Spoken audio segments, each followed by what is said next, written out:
corruption is not bad.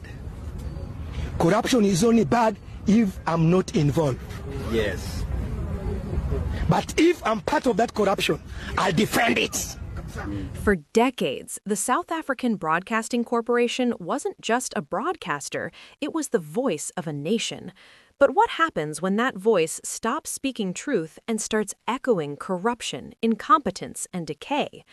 Today, the SABC isn't battling a downturn, it's facing a total systemic collapse, one that 85% of South Africans have already voted against with their wallets. This is not just a story of a failing state entity, it's a case study in how monopolies, hubris, and a refusal to adapt lead to ruin. And for South Africa's entrepreneurs, it's a warning and an opportunity. Let's start with the numbers, because they don't lie. In late 2025, the SABC's losses widened to 250 million rand. But the real story isn't the loss, it's the rebellion behind it. 85% of South Africans are dodging their TV licenses. Think about that. 9 out of 10 people are refusing to pay. Why? Because in a cost of living crisis, families prioritize food and electricity over funding a broadcaster many see as a partisan mouthpiece. The SABC's response? Not innovation, not better content, threats to block services and harsher debt collection. You cannot tax your way to relevance when you've lost public trust. While the boardroom debates strategy, the physical heartbeat of the SABC is failing.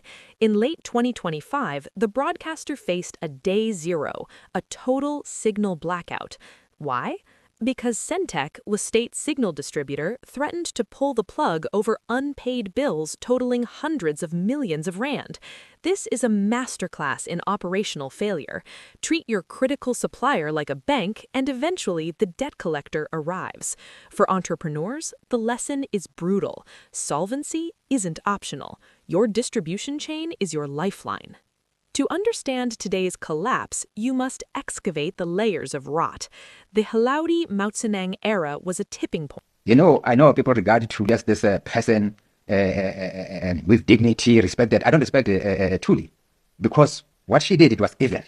Because she knew that I did not lie on Matric. In any case, remember, to come to the conclusion that Hlaudi lied about Matric, you must get people who employed me. And people who employed me testify and said, no, actually we recruited Hlaudi knowing he doesn't have Matric. Went deeper. In a landmark ruling, the High Court ordered former SABC board members to repay 11.5 million rand for unlawfully granting Motsoeneng a success fee. The man had had no matric and a fake certificate from universities of South Africa, allegedly, before he sues me. Joke's on him, I'm broke anyways.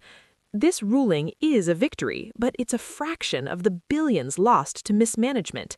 Reports suggest the SABC chased shady schemes, like VAT loopholes and ties to Eskom's 70 billion rand contracts. This isn't a broadcaster, it's a creative accounting experiment gone wrong. Imagine trying to run a media empire while criminals strip your infrastructure for scrap. The SABC faces a 1 billion rand security bill to combat theft and sabotage, a crime tax inflicted by South Africa's lawlessness.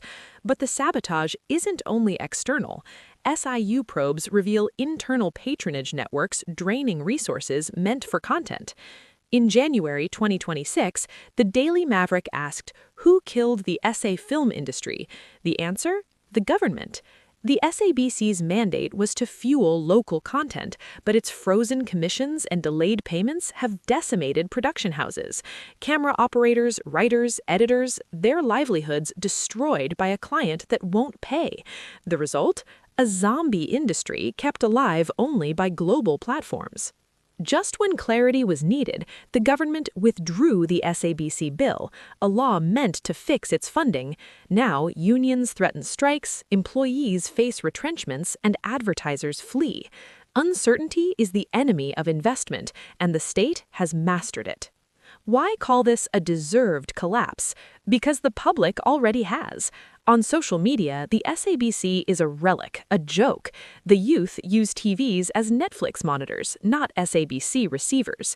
The broadcaster failed to pivot digital, failed on transparency, and failed its audience. In a free market, entities that refuse to serve customers efficiently should fail. This is creative destruction. If the SABC is to be saved, it needs radical surgery. Here's the Patriot Pulse blueprint. 1. Abolish the TV license. Replace it with a direct grant or go fully commercial.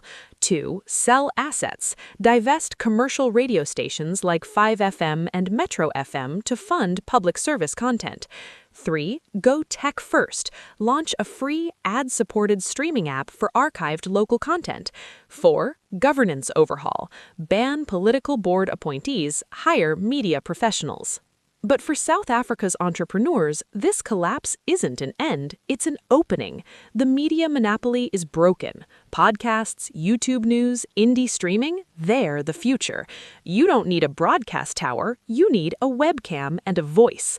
And if you're ready to build, Patriot Pulse is your foundation. We bridge the information gap for South African entrepreneurs, from business plans to funding compliance. Visit patriotpulse.online today. We're not just watching the collapse, we're building what comes next. The SABC's collapse is a lesson written in red ink and broken signals. But for patriots and builders, it's a new dawn. The gatekeepers are gone. The airwaves are open. It's time to create, to distribute, to tell South Africa's story on our terms. If you believe in a South Africa built by its people, share this video, subscribe to Patriot Pulse, and visit patriotpulse.online, because the future of this economy isn't in boardrooms, it's in your hands.